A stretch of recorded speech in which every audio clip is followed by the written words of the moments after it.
അലൈക്കും, welcome back to my YouTube channel. അപ്പോൾ ഇന്ന് ഇഫ്താർ പ്രിപ്പറേഷൻ്റെ വീഡിയോ ആണ്. കുറച്ച് റെസിപ്പീസും കാര്യങ്ങളൊക്കെ വീഡിയോയിൽ ആഡ് ആക്കിയിട്ടുണ്ട്. വീഡിയോ എല്ലാവരും മുഴുവനായിട്ട് തന്നെ കാണാം. വീഡിയോ ഇഷ്ടപ്പെട്ടാൽ ചാനൽ സബ്സ്ക്രൈബ് ചെയ്യുക, ലൈക്ക് ചെയ്യുക, ഷെയർ ചെയ്യുക, സപ്പോർട്ട് ചെയ്യുക. അപ്പം നേരെ വീഡിയോയിലോട്ടേക്ക് പോകാം. അപ്പോൾ ആദ്യം തന്നെ ഞാൻ ഉണ്ടാക്കുന്നത് ഇളനീർ പുഡിംഗ് ആണ്. അതിനായിട്ട് ഞാൻ ഇളനീർ എടുത്തിട്ടുണ്ട്. ഒരു 3 ഇളനീർ വെച്ചിട്ടാണ് പുഡിംഗ് ഉണ്ടാക്കുന്നുള്ളത്. നല്ല അടിപൊളി ടേസ്റ്റ് ആട്ടോ ഈ പുഡിംഗ് കഴിക്കാൻ. ഇത് ഉണ്ടാക്കാനും പെട്ടെന്ന് നമുക്ക് ഉണ്ടാക്കിയെടുക്കാനും പറ്റും. അത്ര തന്നെ ടേസ്റ്റും ഇല്ല, നല്ല അടിപൊളി ഒരു പുഡിംഗ് ആട്ടോ ഇളനീർ പുഡിംഗ്. അപ്പോൾ അതെങ്ങനെ ഉണ്ടാക്കലെന്ന് നോക്കാം. ഇവിടെ ഇപ്പം ഞാൻ ഇളനീർ പുറത്തുനിന്ന് വാങ്ങിയതാണ്. അപ്പോൾ അവരിങ്ങനെ കട്ട് ചെയ്ത് തന്നെ ഇനിയിപ്പോൾ അതിൻ്റെ വെള്ളം ഒരു പാത്രത്തിലേക്ക് മാറ്റി കൊടുക്കാം. 3 ഇളനീറിൻ്റെ വെള്ളവും ഞാൻ ഒരു പാത്രത്തിലേക്ക് മാറ്റി കൊടുക്കുന്നുണ്ട്. ഈ പുഡിങ്ങിന് നമുക്ക് ഇളനീറിൻ്റെ വെള്ളവും വേണം, ഇളനീറിൻ്റെ കാമ്പും വേണം കേട്ടോ. ഏകദേശം ഒരു 500 ml കുറച്ചധികം വെള്ളം ഉണ്ടായിരുന്നു. അപ്പോൾ ഞാൻ 500 ml എടുത്ത് ബാക്കി എൻ്റെ മോനിക്ക് കുടിക്കാൻ കൊടുത്തട്ടോ, ചെറിയ മോനിക്ക്. അപ്പോൾ ഇളനീറിൻ്റെ വെള്ളം സെപ്പറേറ്റ് ആക്കിയതിന് ശേഷം ഇത് നമുക്ക് അരിച്ചെടുക്കണം കേട്ടോ. ഇതിൽ ഇളനീറിൻ്റെ പൊടികളെല്ലാം ഉണ്ടാവും. അപ്പോൾ അതെല്ലാം ഒഴിവാക്കിയിട്ട് വേണം നമ്മൾ പുഡിങ് ഉണ്ടാക്കി എടുക്കാൻ വേണ്ടിയിട്ട്. അപ്പോൾ അത് ഞാനൊന്ന് അരിച്ചെടുക്കുന്നുണ്ട്. അപ്പോൾ ഇതാ ഈ കപ്പ് മെഷർമെൻറ്റ് കപ്പിൽ 500 ml വെള്ളം ഞാൻ എടുത്തിട്ടുണ്ട്.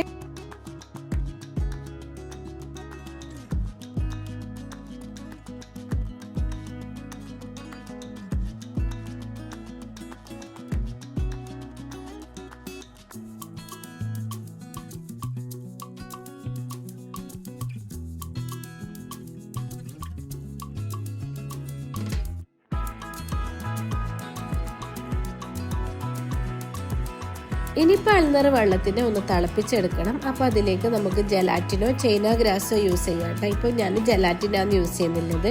500 ml വെള്ളമായതുകൊണ്ട് 3 സ്പൂൺ ജലാറ്റിനാണ് ഞാനിതിലേക്ക് ഇട്ട് കൊടുക്കുന്നത്. ജലാറ്റിൻ സെപ്പറേറ്റ് ഉരുക്കിയിട്ട് ഒഴിച്ചു കൊടുക്കുക. നമ്മളിത് തിളപ്പിച്ചെടുക്കുന്നതല്ല, അതുകൊണ്ട് അതിലേക്ക് തന്നെ ഇട്ടിട്ടും നമുക്കിത് ഉരുക്കിയെടുക്കാം.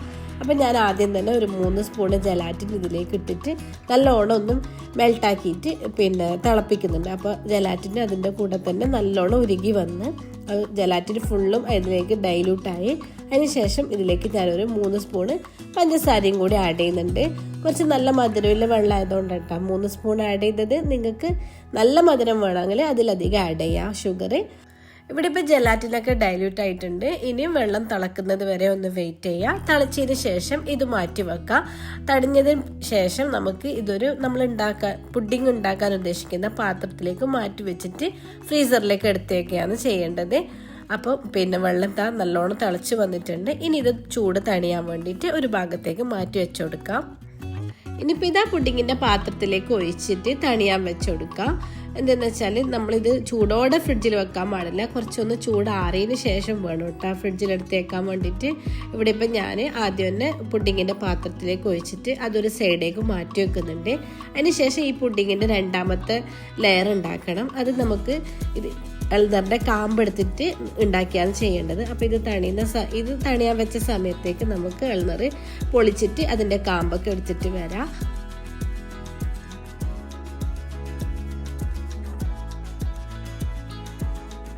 അപ്പോൾ 3 ഇളനീറിൻ്റെയും കാമ്പ് ഞാൻ എടുത്തിട്ടുണ്ട്. ആ സമയത്തേക്ക് നമ്മൾ ആദ്യം ഉണ്ടാക്കിയ ഇളനീറിൻ്റെ വെള്ളത്തിൻ്റെ മിക്സില്ലേ, അത് തണിഞ്ഞു വന്നിട്ടുണ്ട്. ഇനി അതിനെ ഫ്രിഡ്ജിലേക്ക് എടുത്തു വെക്കാം. ഫ്രീസറിൽ വെക്കണ്ട, ഫ്രിഡ്ജിൽ വെച്ചാൽ മതി. ഒരു മണിക്കൂറെല്ലാം കൊണ്ട് തന്നെ ഇത് സെറ്റായി കിട്ടും. ഇനി നമുക്ക് അതിൻ്റെ കാമ്പ് വെച്ചിട്ടില്ല ജ്യൂസ് ഉണ്ടാക്കിയെടുക്കാം. അപ്പോൾ ഇതാ മിക്സിൻ്റെ ജാറിലേക്ക് നമ്മൾ എടുത്തു വെച്ച കാമ്പില്ലേ അത് ഫുള്ള് ഇട്ട് കൊടുക്കാം. പിന്നെ ഇതിൽ ഒരു ബ്രൗൺ കളർ പൊടി ഉണ്ടാവും, അതൊക്കെ മാറ്റിയിട്ട് വേണം കേട്ടോ നമ്മൾ ഇട്ട് കൊടുക്കാൻ വേണ്ടിയിട്ട്. എന്നിട്ട് ഇതിലേക്ക് പഞ്ചസാരയും മിൽക്ക് മെയ്ഡ് കേട്ടോ ആഡ് ചെയ്യുന്നുള്ളത്. മിൽക്ക് മെയ്ഡ് പഞ്ചസാരനേക്കാളും കുറച്ച് കൂടുതൽ ഒഴിക്കണം. എന്നിട്ട് നല്ലോണം ഒന്ന് ബ്ലെൻഡ് ചെയ്തെടുക്കുക. കുറച്ച് കട്ടി തന്നെ നല്ല സ്മൂത്തായിട്ട് അരച്ചെടുക്കണം. അപ്പോൾ ഇത് അരക്കുമ്പോൾ പാലും കൂടി ഒഴിക്കണം കേട്ടോ. നമുക്ക് എത്രത്തോളം കട്ടി വേണോ അതനുസരിച്ച് പാല് ചേർത്ത് കൊടുത്താൽ മതി. ഞാനിപ്പോൾ ഒരു ഗ്ലാസ് പാലോളം ഇതിലേക്ക് ഒഴിച്ചു കൊടുക്കുന്നുണ്ട്. എനിക്ക് കുറച്ച് തിക്കായിട്ടില്ല, ആ ഒരു ടെക്സ്ചറിലാണ് വേണ്ടത്. അപ്പോൾ ഒരു ഗ്ലാസ് പാലാട്ടം ഞാൻ ഇതിലേക്ക് ഒഴിച്ചു കൊടുക്കുന്നുള്ളത്. അങ്ങനെ പാലും കൂട്ടിയിട്ട് നല്ലോണം ഇതൊന്ന് അരച്ചെടുത്തിട്ട് വരാം.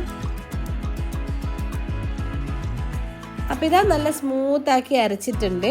ഇതാ ഈ ഒരു ടെക്സ്ചറിലാട്ടോ ഞാൻ അരച്ചെടുത്തത്. ഇത്ര തിക്നെസ്സിലാണ്. ഇത് ലൂസാക്കിയിട്ട് വേണ്ടാക്കുക, പാലൊഴിച്ചിട്ട് ലൂസാക്കി എടുക്കാം കേട്ടോ. എന്നിട്ട് ഇത് ഒരു പാത്രത്തിലേക്ക് മാറ്റിയിട്ട് ഇതിനെയും തണുക്കാൻ വേണ്ടിയിട്ട് ഫ്രിഡ്ജിലേക്ക് വെച്ച് കൊടുക്കണം. ഇനിയിപ്പോൾ ഞാൻ ഉണ്ടാക്കുന്നത് ഉറുമാമ്പഴം വെച്ചിട്ടുള്ള ഒരു എക്സ്പെരിമെൻ്റാണ്. എൻ്റെ മോനൊരു റീല് കണ്ടിട്ട് അത് ഉണ്ടാക്കി തരണം എന്നിട്ട് കുറേ ദിവസമായി പറയാൻ തുടങ്ങിയിട്ട്. പിന്നെ ഞാനും എന്ത് കണ്ടാലും അത് ഒന്ന് ഉണ്ടാക്കി നോക്കണം, ട്രൈ ചെയ്ത് നോക്കണം എന്നില്ല ആ ഒരു മെൻറ്റാലിറ്റിയുള്ള ഒരാളാണ്. അപ്പോൾ എനിക്കും അത് കാണുമ്പോൾ ഒന്ന് ഉണ്ടാക്കി നോക്കാൻ തോന്നി. ഒന്നുമില്ല, നമ്മൾ ചോക്ലേറ്റ് മെൽട്ടാക്കിയിട്ട് ഉറുമാമ്പഴം ഇങ്ങനെ തൊല്ലിയെടുത്തിട്ട് ഒരു കോണാകൃതിയിൽ ഉറുമാമ്പഴം വെക്കുക. എന്നിട്ട് അതിൻ്റെ മുകളിലേക്ക് നമ്മൾ മെൽട്ടാക്കിയ ചോക്ലേറ്റ് ഇങ്ങനെ ഒഴിച്ചു കൊടുക്കുക. അത്രയേ ഉള്ളൂ സംഭവം. അപ്പോൾ ഞാനത് ഉണ്ടാക്കി കഴിക്കാൻ നല്ല രസമുണ്ടായിരുന്നു. പക്ഷേ ആ ഒരു ഷേപ്പ് ആ റീലിൽ കണ്ട ആ ഒരു ഷേപ്പ് പോലെ ആയി കിട്ടിയിട്ടില്ല കേട്ടോ. പിന്നെ നോമ്പറക്കുമ്പോൾ തന്നെ അത് ഒരു കുട്ടികളിങ്ങനെ എടുത്ത് കഴിച്ചിട്ട് പെട്ടെന്ന് തീർന്നുപോയി. അപ്പോൾ അതിൻ്റെ വീഡിയോ ഞാൻ എടുത്തിട്ടുണ്ടായിരുന്നു. അപ്പോൾ അതിൻ്റെ വീഡിയോയും കൂടി ഞാനിതിൽ ആഡ് ചെയ്യുന്നുണ്ട്. അപ്പോൾ ഇത് ഒരു പാത്രത്തിലേക്ക് ചോക്ലേറ്റ് ഞാൻ ഇട്ട് കൊടുക്കുന്നുണ്ട്. ബെൽജിയൻ ചോക്ലേറ്റ് ആട്ടോ ഞാൻ എടുത്തിട്ടുള്ളത്. കുറച്ച് ക്വാളിറ്റി കൂടിയ ചോക്ലേറ്റ് ആകുമ്പോൾ കഴിക്കാൻ നല്ല രസം ഉണ്ടാവുമല്ലോ. അങ്ങനെ ബെൽജിയൻ ചോക്ലേറ്റ് ഒന്ന് മെൽട്ടാക്കിയിട്ട് ഡബിൾ ബോയിൽ ചെയ്തിട്ട് ഒന്ന് മെൽട്ടാക്കി എടുക്കുന്നുണ്ട്. ഇനിയിപ്പോൾ തൊല്ലിയെടുത്ത് ഉറുമാമ്പഴം അതൊന്ന് സെറ്റ് ചെയ്ത് വെക്കുക. അപ്പോൾ ഞാനൊരു വലിയൊരു പാത്രം എടുത്തിട്ട് അതിൻ്റെ മുകളിലേക്ക് ബട്ടർ പേപ്പർ വെച്ച് കൊടുത്തിട്ട് അതിലാണ് കേട്ടോ ഇത് സെറ്റ് ചെയ്യുന്നുള്ളത്. അപ്പോൾ ഇതൊന്നും ഇങ്ങനെ കോൺ പോലെ വെച്ച് കൊടുക്കണം. ഒരു കോൺ ഷേപ്പിൽ നമ്മൾ ഉറുമാമ്പഴം ആദ്യത്തെ ലെയർ നല്ല ബിഗും സ്മോൾ ആക്കിയിട്ട് ആ ഒരു കോൺ ഷേപ്പിലാക്കിയിട്ട് ഒന്നിങ്ങനെ വെച്ച് കൊടുക്കുക. എന്നിട്ട് നമ്മൾ എന്താക്കണം, മെൽട്ടാക്കിയ ചോക്ലേറ്റ് ഇതിൻ്റെ മുകളിലേക്ക് ഇങ്ങനെ ഒഴിച്ചു കൊടുക്കണം. അപ്പോൾ നമ്മൾ ഒരു പൈപ്പിംഗ് ബാഗൊക്കെ വെച്ചിട്ട് ചെയ്യുന്നുണ്ടെങ്കിൽ നമുക്കത് നല്ല വൃത്തിക്ക് ചെയ്തെടുക്കാൻ പറ്റും. ഞാൻ ആ ഒരു നോമ്പറക്കേണ്ട സമയമായതുകൊണ്ട് സ്പൂൺ വെച്ചിട്ട് തന്നെ ചെയ്ത്. അപ്പോൾ പകുതി ഉറുമാമ്പഴം സ്പൂണിലേക്ക് ഒട്ടി വന്ന്. പക്ഷെ കഴിക്കാൻ നല്ല രസമുണ്ട്. നമ്മൾ സ്ട്രോബെറിയും ബ്ലൂബെറിയൊക്കെ ചോക്ലേറ്റ് മുക്കി കഴിക്കൂലേ, ആ ഒരു ഇതിൽ പെട്ടതാണ്. കഴിക്കാൻ നല്ല രസമുണ്ടായിരുന്നു. പെട്ടെന്ന് തീർന്നുപോയി. അതുകൊണ്ട് അതിൻ്റെ ലാസ്റ്റ് സ്റ്റേജിലുള്ള ഫോട്ടോ കിട്ടിയിട്ടില്ല. അപ്പോൾ ഇതിൻ്റെ ലാസ്റ്റ് സ്റ്റേജിലുള്ള ഫോട്ടോ നമുക്ക് എടുക്കാൻ പറ്റിയിട്ടാണ്, തിരക്കിലായതുകൊണ്ട്. അപ്പോൾ ഇത് ഉണ്ടാക്കിയിട്ട് ഫ്രിഡ്ജിലേക്ക് വെച്ചു. നല്ല രസം ഉണ്ടായിരുന്നു കേട്ടോ കഴിക്കാൻ വേണ്ടിയിട്ട്. കുട്ടികൾക്കെല്ലാം ഇടയ്ക്കിടയ്ക്ക് ഇങ്ങനത്തെ ഉണ്ടാക്കി കൊടുത്താൽ ഉറുമാമ്പഴം അവരങ്ങനെ കഴിച്ചോളും.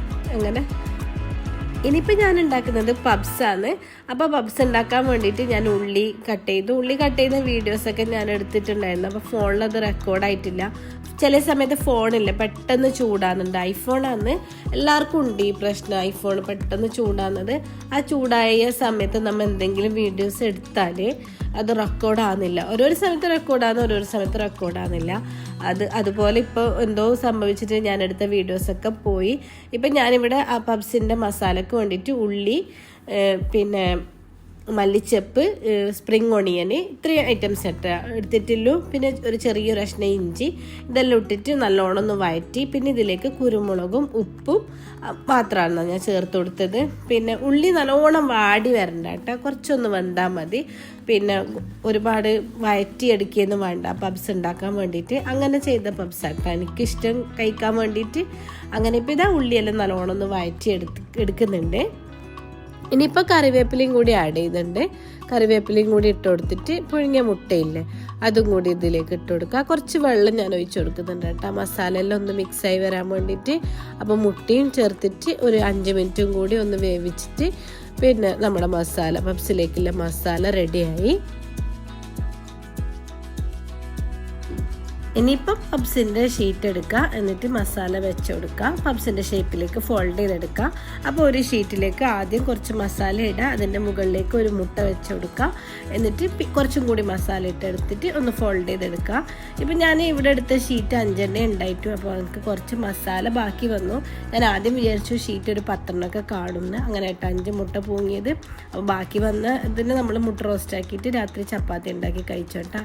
അപ്പോൾ ഇതുപോലെ ഒന്ന് മടക്കി എടുത്തിട്ട് ഈ ഷേപ്പിലേക്ക് പബ്സിൻ്റെ ഷേപ്പില്ലേ അതിലേക്ക് ആക്കിയെടുത്തിട്ട് ഇതുപോലത്തെ ബേക്കിംഗ് ട്രേയിൽ വെച്ച് കൊടുത്തിട്ട് ഞാനൊന്ന് ബേക്ക് ചെയ്തെടുക്കുകയാണ് കേട്ടോ ചെയ്യുന്നുള്ളത്.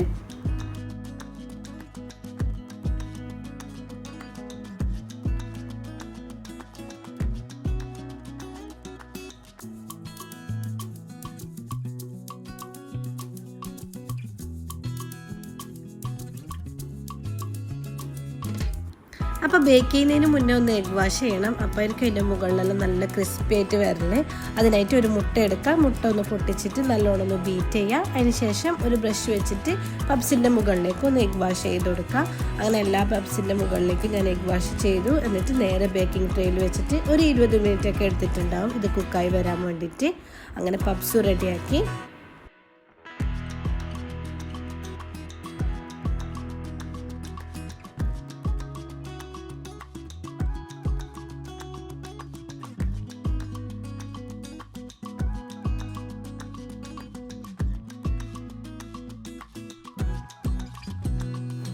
അപ്പോൾ പബ്സൊക്കെ എഗ് വാഷ് ചെയ്തു. ഇനി ഇതിൻ്റെ മുകളിലേക്ക് ഞാൻ കുറച്ച് കറുത്ത എള്ളും കൂടി ഇട്ട് കൊടുക്കുന്നുണ്ട്. അത് ഓപ്ഷനിലാണ്, ഉണ്ടെങ്കിൽ ഇട്ട് കൊടുക്കുക. കറുത്ത എള്ളായാലും വെളുത്ത എള്ളായാലും മതി, കാണാനുള്ള ഒരു രസത്തിന് വേണ്ടിയിട്ടാ. അപ്പോൾ അതൊക്കെ ഇട്ടിട്ട് ഒന്ന് ബേക്ക് ചെയ്യാൻ വെച്ചു. ഇനിയിപ്പോൾ ഞാൻ ഉണ്ടാക്കുന്നത് കാട ഫ്രൈ ആണ്. ഇത് അത്താഴത്തിലേക്ക് വേണ്ടിയിട്ട് ഇപ്പോൾ ഒന്ന് മാരിനേറ്റ് ചെയ്ത് വെക്കുന്നതാണ്. അപ്പോൾ വിശേഷം അതിൻ്റെ വീഡിയോയും കൂടി എടുക്കാമെന്ന്. അപ്പോൾ ഇതിലേക്ക് ഞാൻ ഒരു 3 ഉള്ളി, വെളുത്തുള്ളി, കുറച്ച് മല്ലിച്ചപ്പ്, ഇഞ്ചി, കറിവേപ്പില, ഇതിലേക്ക് കോൺഫ്ലോർ പൗഡർ, മഞ്ഞൾപ്പൊടി, ഉപ്പ്, നമ്മളെ കാശ്മീരി മുളകില്ലേ അതും കൂടി ഞാൻ ഇതിലേക്ക് ഇട്ടിട്ട് ഒന്ന് അരച്ചെടുക്കുകയാണ് ചെയ്യുന്നത്. കാശ്മീരി മുളക് മുദ്ബനെല്ലാം കഴുകിയിട്ട് കുറച്ച് ചൂടുവെള്ളത്തിൽ പുതിർത്തി വെക്കുക. അതിന് ശേഷം മിക്സിയിലിൻ്റെ ജാറിലേക്ക് ഇട്ട് കൊടുത്താൽ പെട്ടെന്ന് അരഞ്ഞ് കിട്ടും കേട്ടോ.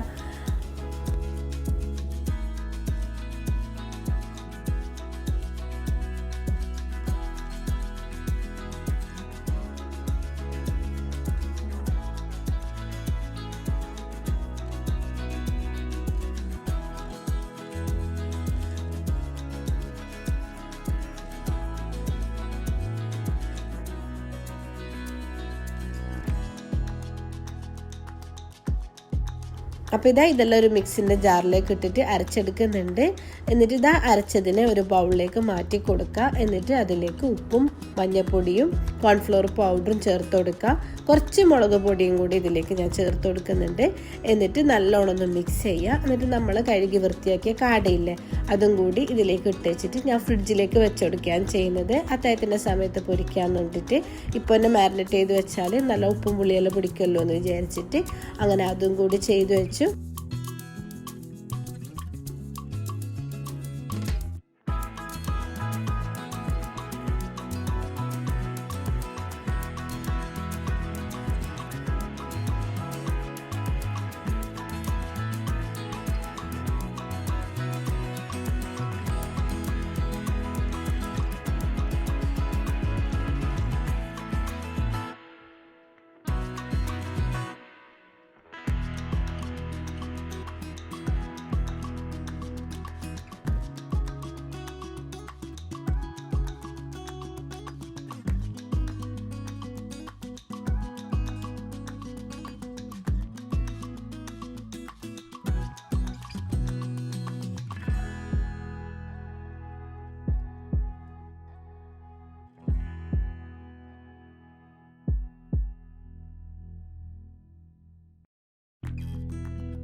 ഇനിയിപ്പോൾ കാട പൊരിക്കുന്ന വീഡിയോയും കൂടി ഞാൻ എടുത്തിട്ടുണ്ടായിരുന്നു. അപ്പോൾ അതും കൂടി ഇതിൽ ആഡ് ചെയ്യുന്നുണ്ട്. നല്ല വെളിച്ചെണ്ണയിൽ മുക്കി പൊരിക്കായിരുന്നു കേട്ടോ ചെയ്തത്. നല്ല അടിപൊളി ടേസ്റ്റ് ആയിരുന്നു കാട ഫ്രൈ കഴിക്കാൻ വേണ്ടിയിട്ട്. അപ്പോൾ ഇതൊക്കെയാണ് കേട്ടോ റെസിപ്പീസും വിശേഷങ്ങളും കാര്യങ്ങളൊക്കെ. വീഡിയോ എല്ലാവർക്കും ഇഷ്ടപ്പെട്ടു എന്ന് വിചാരിക്കുന്നു. വീഡിയോ ഇഷ്ടപ്പെട്ടാൽ ചാനൽ സബ്സ്ക്രൈബ് ചെയ്യുക, ലൈക്ക് ചെയ്യുക, ഷെയർ ചെയ്യുക, സപ്പോർട്ട് ചെയ്യുക. നിങ്ങളെ സപ്പോർട്ട് അത്യാവശ്യമാണ്. കാരണം ചാനൽ ഗ്രോത്ത് ആകാൻ നിങ്ങളെല്ലാവരും വീഡിയോ കാണണം, ലൈക്ക് ചെയ്യണം, ഷെയർ ചെയ്യണം, സബ്സ്ക്രൈബ് ചെയ്യണം. അപ്പോൾ ഇതുപോലത്തെ വീഡിയോസും കാര്യങ്ങളൊക്കെ ആയിട്ട് കാണാം കേട്ടോ. ഇൻഷാ അല്ലാഹ്. അതുവരേക്കും അസ്സലാമു അലൈക്കും. ബൈ.